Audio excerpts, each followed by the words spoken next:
Master. अरे हाथ में मेहंदी मांग सिंदूरवा, हाथ में मेहंदी मांग सिंदूर बर्बाद का झड़वा हो गया हो।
रुपया नंबरी खातिर फैशन में दुनिया पागल भइल तब बाउर मनैया का करिए।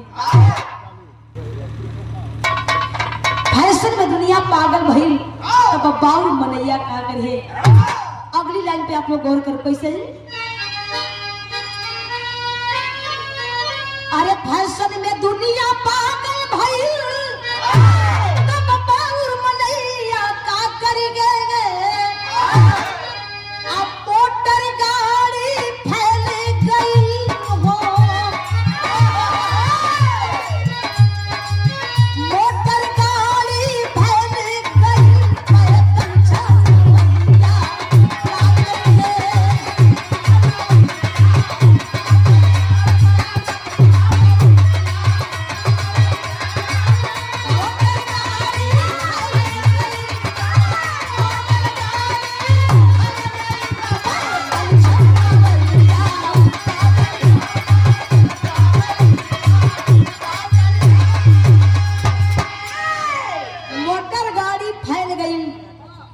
चलवैया का करिए। पहले के लोग बतावे कि पहले बियाह होके तो जनवासा हुए 2 दिन तक बारात रुक जाए और वो लोग इतना अपन काम लोग काज करके जाए, पैदल लोग बारात करे जाए, फिर भी लोग समय से लोग पहुंच जाए। लेकिन अब ऐसा सिस्टम हो गई बा, इतना गाड़ी घोड़ा रहते हुए भी बारात आवे में न 10 बज जात बा। जमाना कितना एडवांस हो गई कहे के पड़ल। अरे मोटर गाड़ी फैल गई पैदल चलवैया का करी गए। जींस पगड़ी में गारू घूमे हो, जींस पगड़ी में गारू घूमे बोला पे भैया का करी गए।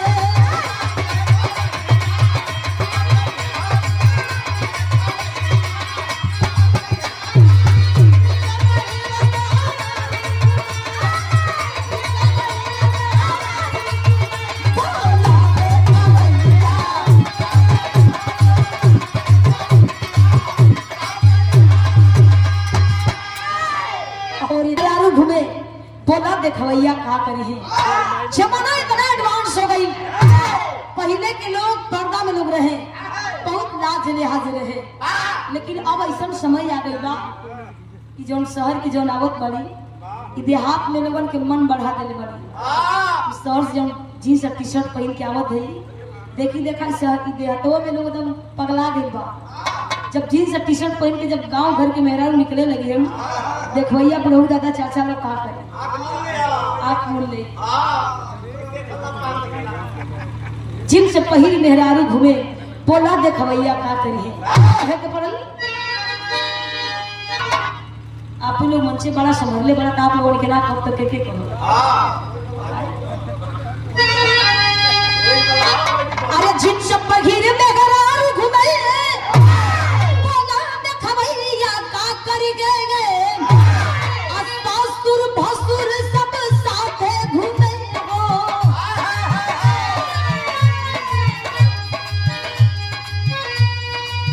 ससुर भसुर सब साथे घूमे तब पर्दा भैया का करी गे।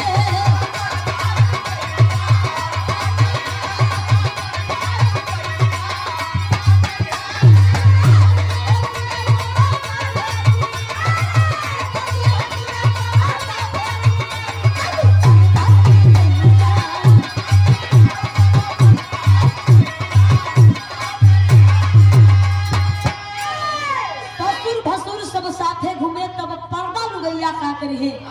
जमाना इतना एडवांस हो गई हो भैया, पहले भैया अपने भसुर के सामने जल्दी नहीं जा, परछाई तक नहीं कर, लेकिन अब ऐसा सिस्टम हो गई, जमाना हो गई और के रीजन बा हुए भैया जीन्स और टी शर्ट पहन ले बा भसुर के बाइक पर बैठ के मार्केट करे जाता है। तो देखिए परी तारीख के कितना भसुर अपने भैया के ओठ दिया ले जाइए कि चल।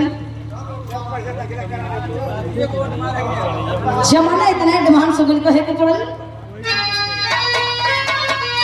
अरे ससुर भसुर सब साथे घूमे तब पर्दा लुगैया का करी गे दारू गाजा सब पिए गो।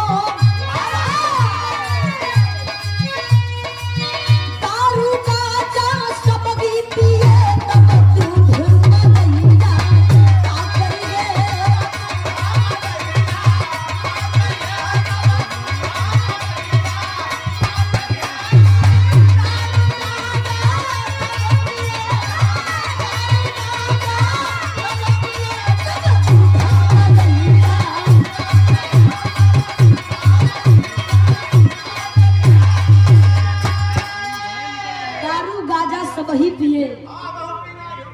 हाँ तब दूध मलैया खा कर पिला दे। हाँ बसाई ने कौरी का हो रोड पर लेके 5-10 लीटर दूध लेके बैठल रहा, साथ हो जाए फट जाएगी। आ एक ड्रम अगर कचिया लेके बैठल रहा एकदम लूट पड़ जाए, मार हो जाए। जमाना कितना एडवांस हो गई कहे के पड़ल। अरे दारू गाजा सब पिए तब दूध मलैया का करी गे अब पियत पियत जब कैंसर होई हो,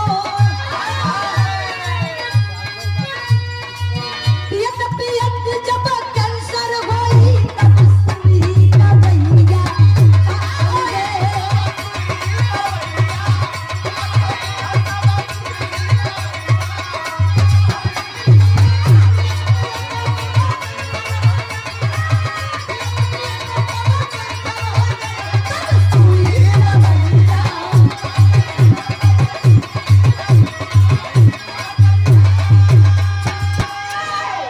मालिक न करे तो उन्होंने कबो कैंसर हो तो कहत वो पियत पिए जब कैंसर हो जाई है उना हो तुम लोग के कबो जब दारू गाजा कैसे मार होई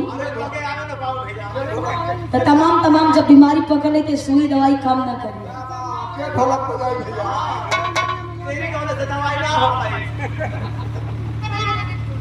आखिरी लाइन कहे तो कैसे अरे पियत पियत जब कैंसर होई